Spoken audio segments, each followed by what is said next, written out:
we had an assignment where we had to ask ourselves, have we really come far from the Brown versus Board of Education? Actually, New York City schools are more segregated than Southern schools.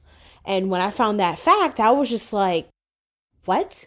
Because this is New York City, one of the most progressive cities, not only in America, but in the world. How is it more segregated than the South, which is supposed to be known as pro-Confederate? Hey listeners, I'm Taylor McGraw, editor of The Bell, a media platform that elevates the voices of young people in the conversation about education and empowers them to lead the fight for their futures. This season of our podcast, called Hearts and Minds, explores school segregation through the eyes of those most affected by it, students. So a few weeks ago, I went on a Googling spree. You know, when one thing just keeps leading to another, and before you know it, there are like 32 tabs open, and your laptop's getting too hot to touch, sounding like an airplane preparing for takeoff. That happened.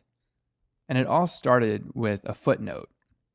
I was rereading Chief Justice Earl Warren's opinion in the 1954 Brown v. Board ruling, which is a totally normal thing to do.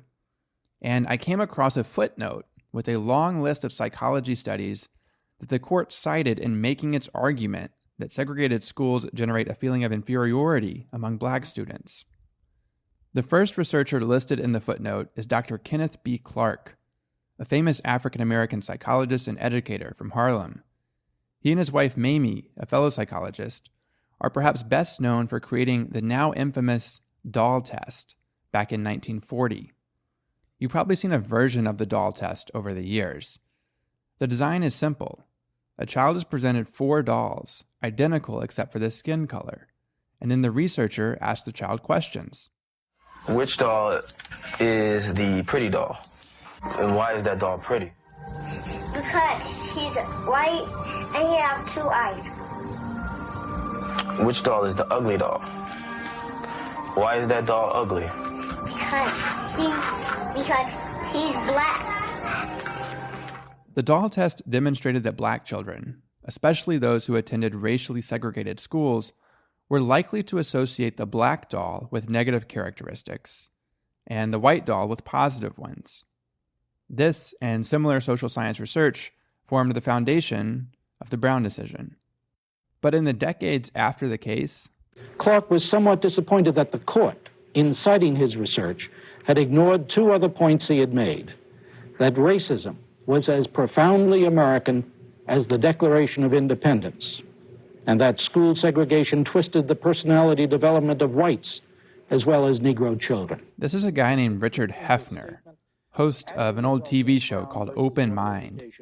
He interviewed Clark in 1982. Just a heads up, the audio quality isn't great.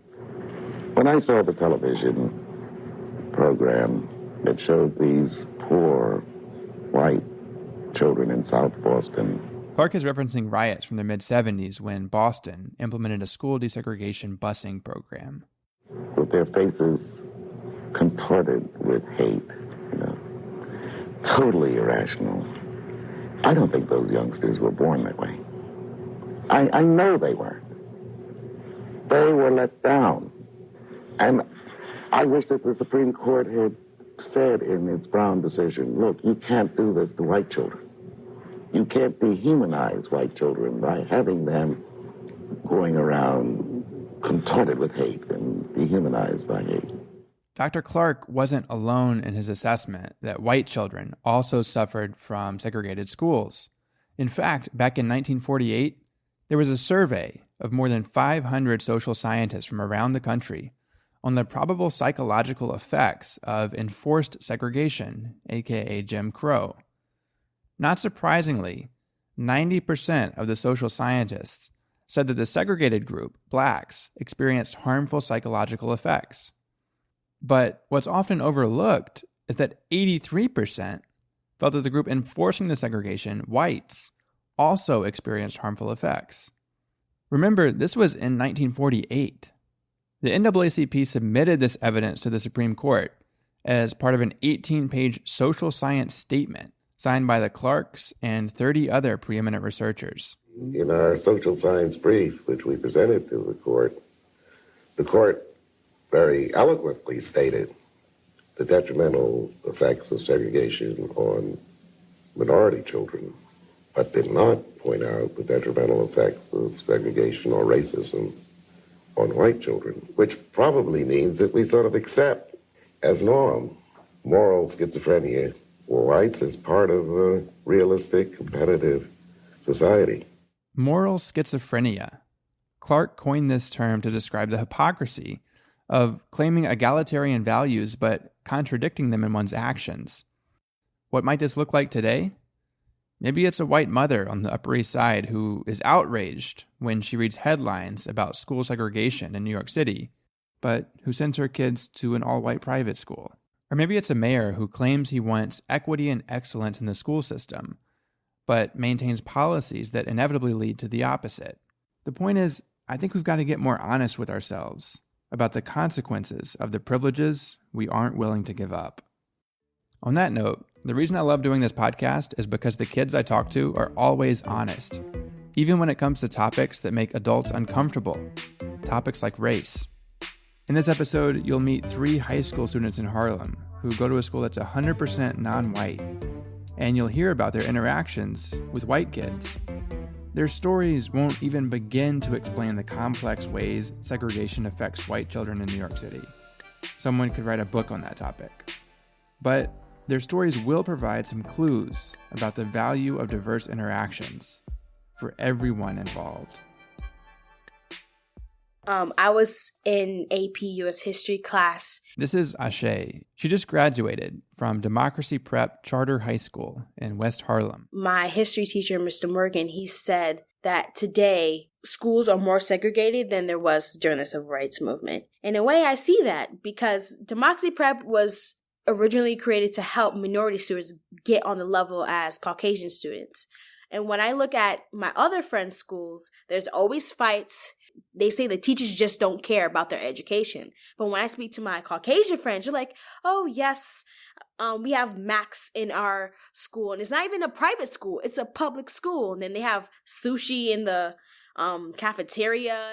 I asked Ashay where she met her white friends. My mom said that, which she's in a way true, that this is a white world, so I need to learn how to work with white people. And she knows I'm very a Black Panther pro-Black person. And she's like, Ashay, when you go to college, you're going to meet white people who are going to say ignorant things and you can't just like snap at them.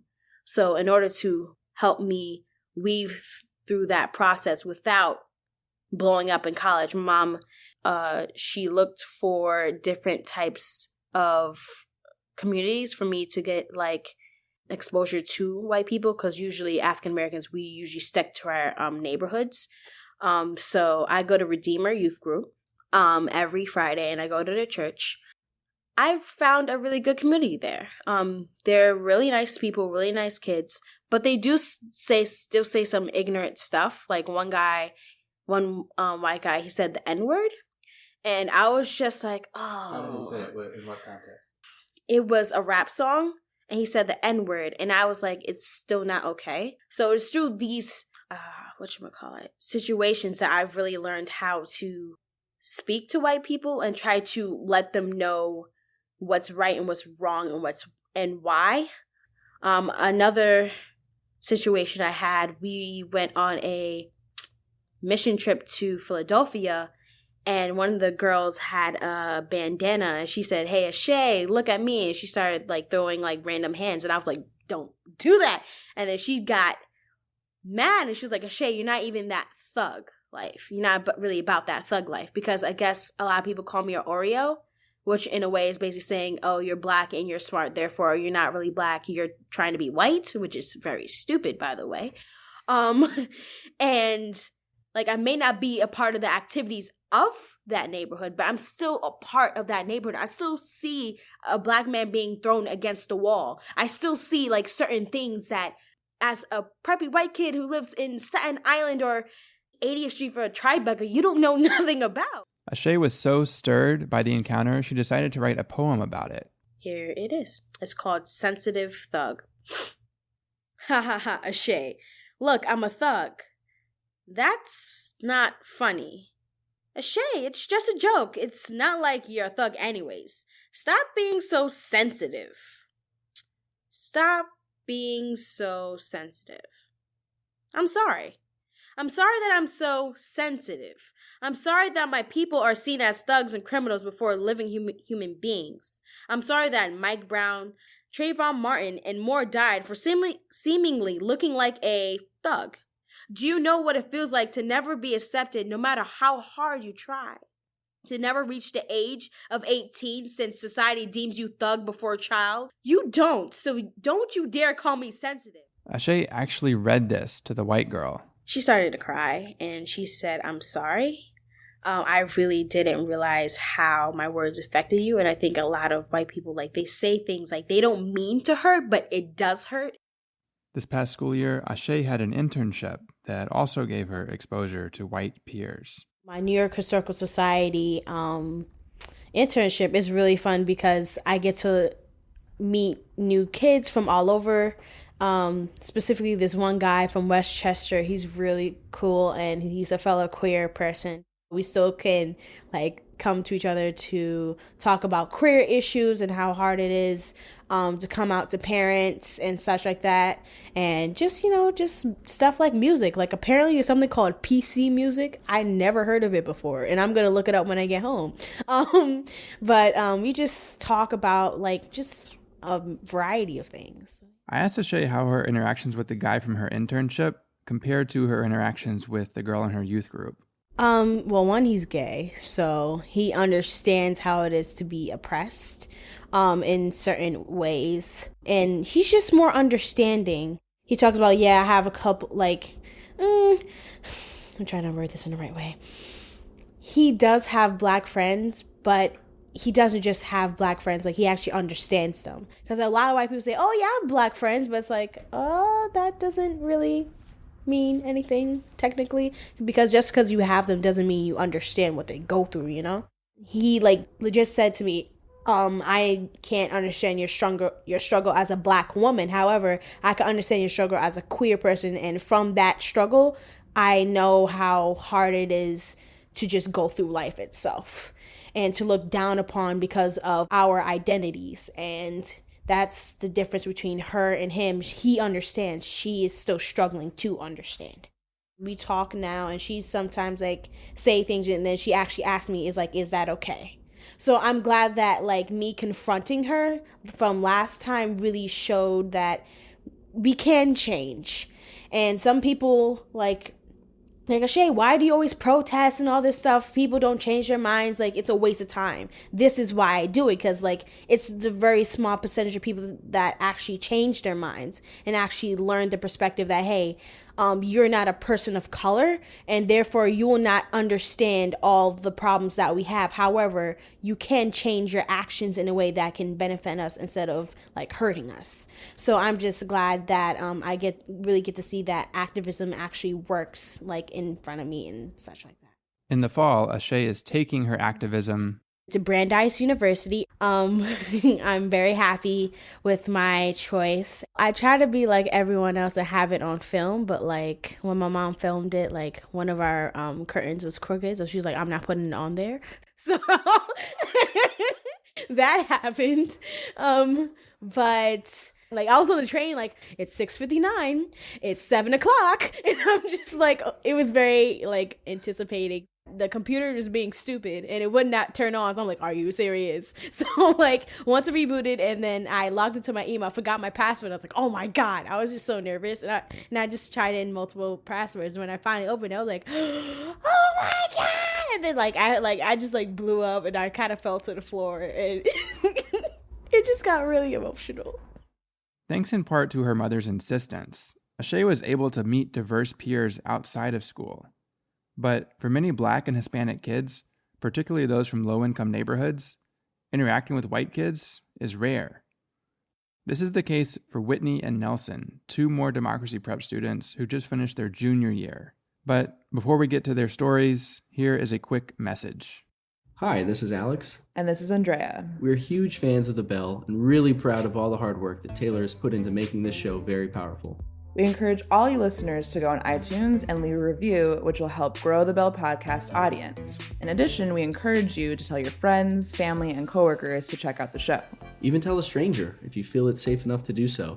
Or if you have an ex that you'd like to reconnect with, this would be the perfect place to start. I've tried it, and it works. Also, to see more content about the impact of school segregation, check out bellpodcast.com. And if you haven't already, follow the podcast on Twitter and on Facebook at Bell Podcast. Thanks for listening. And enjoy the rest of the show. Whitney and Nelson are really good friends. They tend to giggle a lot every time they're together. I met them about a year ago when I went to visit their school. And in our first conversation, they shared a memory from 8th grade. Because we had to go downtown to take the specialized test, and when we went there, all you saw were like either Asians or whites, or like that one African American or us. Yeah, one of us taking the test, and that'll be it. They're talking about the specialized high school admissions test, which is a gatekeeper to the city's 9 specialized high schools. 3 of those schools, Stuyvesant, Staten Island Tech, and Bronx Science, rank 1st, 2nd, and 3rd for the lowest percentage of Black and Hispanic students among all public high schools. Nobody in the middle school, Democracy Park, passed the specialized test with a high enough score to get inside. So I could kind of see the split, and then when compared to Democracy Prep, you see mostly people of color. But I feel like it's kind of okay for us because there's obviously a graduation gap between people of color and white and Asian people. I was looking at that for my algebra project. I saw that statistic and I'm this is what the school is focusing to make that equal. Democracy Prep and other charter networks are known for being strict and academically rigorous. And charters in the city are overall more racially segregated than traditional public schools. Most are in low-income neighborhoods, and many exclusively serve students of color. I was curious to hear Whitney and Nelson's thoughts on the lack of racial diversity at their school. I know in college it's going to be diverse, so you could just wait. But I used to kind of wish that Democracy Prep was more diverse so you could interact with more people. I don't know. I never seen a school, to be honest, that has everything. It's culturally diverse. It's always in one school is Asian whites, or in the other school this specifically is African Americans and Hispanics. Yeah, you get it. It's those peers. It's never everything. And I wish I had a white friend. Yeah, it's different cultures too. Cause I know. Okay, so there was Kayla. You remember Kayla? Mm-hmm. She used to go to Democracy Prep. Smart, really smart. Mm-hmm. And she left during 8th grade to go to Spelman. Spence. Oh. Spence. Whoops. Yes, go. But yeah, she went to that school, and it was it's not really a lot of African Americans. She was that one. Spence is an all-girls private school on the Upper East Side of Manhattan. The way she described her school sounded like a movie. Because obviously they have enough money to make it really extravagant. On the weekends and stuff, they're going horseback riding, and their parents are going to the Hamptons. Yeah. And she went to her friend's house who's in the Hamptons, and her dad owns 80 businesses, and he's crazy, wealthy and rich. I asked Whitney if she would trade places with Kayla if she could. It's funny because it was this one instant. I think she was she took a picture, and it was with her friends.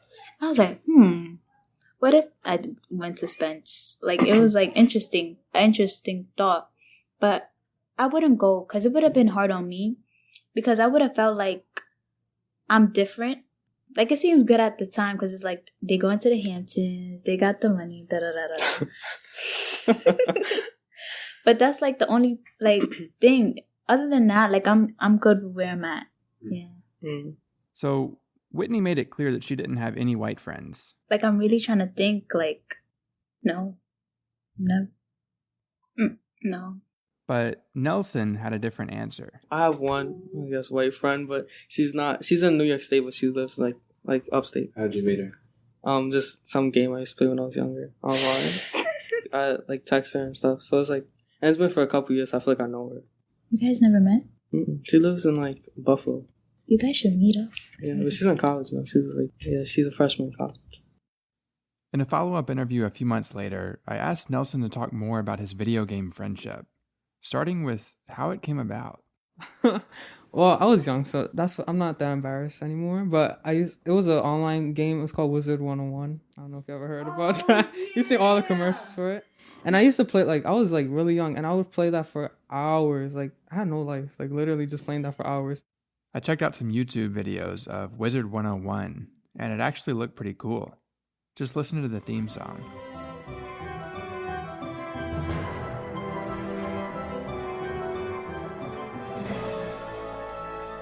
It sounds like really nerd. It was nerdy. Oh well, but it was a really fun game, and I kind of used that as like my escape in a way, because like I was going through stuff at home, but like, on the computer, like nobody knows that, and like you don't even have to think about that, or you're actually in your house where like the chaos is happening, but you're on a game.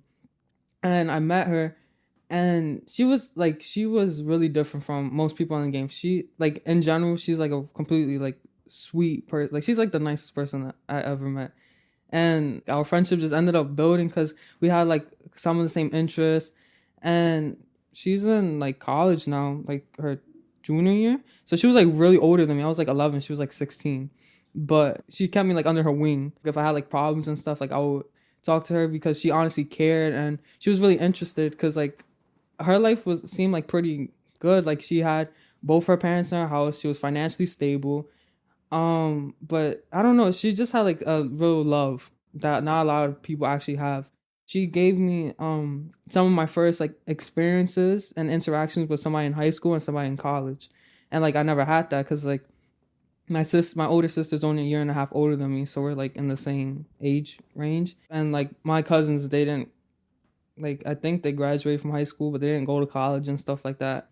Eventually we added each other on Facebook, and like, then I got to see more of her life, like how her high school was. Her high school is like not our dream high school, but like how we see high school. Like, they have lockers, and like every Halloween they like decorate their lockers, and like they do like this whole thing, and it's really cool. And she was like really into stuff like that, like Halloween, Christmas. Her family like completely like renovates the house. You see it, like the giant Christmas tree, like, and it's a real Christmas tree, it's not plastic one. And it was just really interesting to see, like, we're not even that far. We live in the same state, but it's like completely different lives. And when I told her some of the stuff I went through, like in my childhood and stuff, like she was like really interested because she hasn't met somebody who's gone through that, like so much, I don't know, chaos, I guess.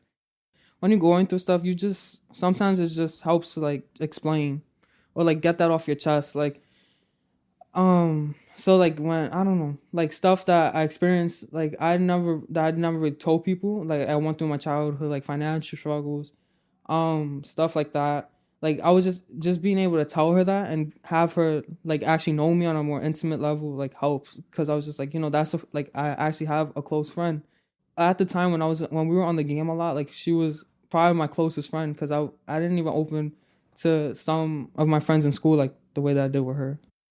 A few months before I met Nelson, I was talking to another high school student named Marino, who goes to a school in the Bronx. And when I asked him about white kids, he told me almost exactly the same story. He said he had one white friend who lived in Canada. They'd met playing Xbox and had sustained a really close friendship. I bet if I could talk to all of the students in New York City, there would be thousands of stories like this. On the one hand, it's kind of exciting that technology is bringing kids of different backgrounds together. But on the other hand, it's sad that for many kids, that's the only way they'll encounter kids from different backgrounds.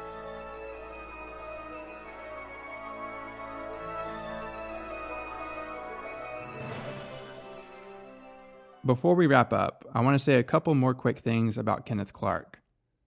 In the 1930s, Clark attended George Washington High School in Washington Heights. Back then, and for a while after that, the school was integrated. Notable alums include Henry Kissinger, Harry Belafonte, and Alan Greenspan. But as Clark fought to help integrate schools in the South in the 1940s and 50s, schools in New York City, including Washington High, were becoming more and more segregated. Eventually, in 1999, Washington High was dissolved because its results were so bad. And like so many of the city's iconic high schools, it was divvied up into 4 small ones. Today, those schools are combined 99% non-white and have an average college readiness rate of 9%. Some people like to make a distinction between de jure segregation in the South and de facto segregation in the North. Clark, who was the first African American to serve on the New York Board of Regents, had some thoughts about this in his 1982 profile in The New Yorker. He said, quote, "The school boards and the public officials in the North are much more subtle and persistent in defending the racial status quo than those Southerners ever were. But the damage being done to the children is precisely the same as it was in those Southern segregated schools." He also said, quote, "I've been to so many conferences, so many symposiums, so many seminars, and all they contribute is more alibis for why the schools aren't working and why society doesn't want to deal with this problem." End quote. 35 years later, our current city leaders have shown that they don't want to deal with it either. The good news? We've got some really smart kids who do. A few months ago, Ashay, Nelson, and Whitney helped kickstart a student-led group you may have heard me talk about called Teens Take Charge. The Bell helped support a launch event at the Bronx Library Center back in April. A dozen students wrote and performed letters, poems, and raps about educational inequity, each of them addressed to whom it should concern. Here's an excerpt of one of the letters written by a girl from Harlem named Yasin. To whom it should concern. I live in the center of Harlem where I attended middle school, but now I go to an elite public high school in Midtown. Two different worlds, only 5 miles apart. At my high school, 93% of students graduate college ready. At my zone school in Harlem, 7%. I didn't realize that an A in Harlem was not the same as an A in a majority white high school on the Upper West Side. I had to go through this process on my own as a low-income child of immigrants who did not understand the American education system. In my high school, I have the privilege of walking through unlocked doors. Security guards sit on corners, in a corner smiling, wishing us good morning. Vast hallways, white walls, high ceilings, bright lights. My own textbooks that I can bring home if I need to. I go to a school where the majority of students are white, and I wonder how I made it there, despite living in a neighborhood where opportunity is slight. Where teachers only stay in schools for 2 years before deciding they've had enough. Where poverty is high and expectations are low. And I cannot help but think what made it this way. What happened in 5 miles that determined who got to graduate, who went to college, who got to explore their talents, who learned to question. To whom it should concern, there are 2 different worlds only 5 miles apart. Please tell me what happened. Right now, Teens Take Charge is fundraising for a second event at a bigger venue to continue raising awareness of educational inequity. If you want to help out, you can visit teenstakecharge.com and buy a t-shirt or make a one-time contribution. 100% of the money goes directly to supporting events. Big thanks to Rob Zipko for helping with the reporting of this episode. Thanks to my friend Fatima, who let us crash her apartment in Harlem to do some of the recording. And thanks to the folks at Democracy Prep for welcoming me into your school with open arms. Finally, thank you for listening. I'm Taylor McGraw. We'll be back soon.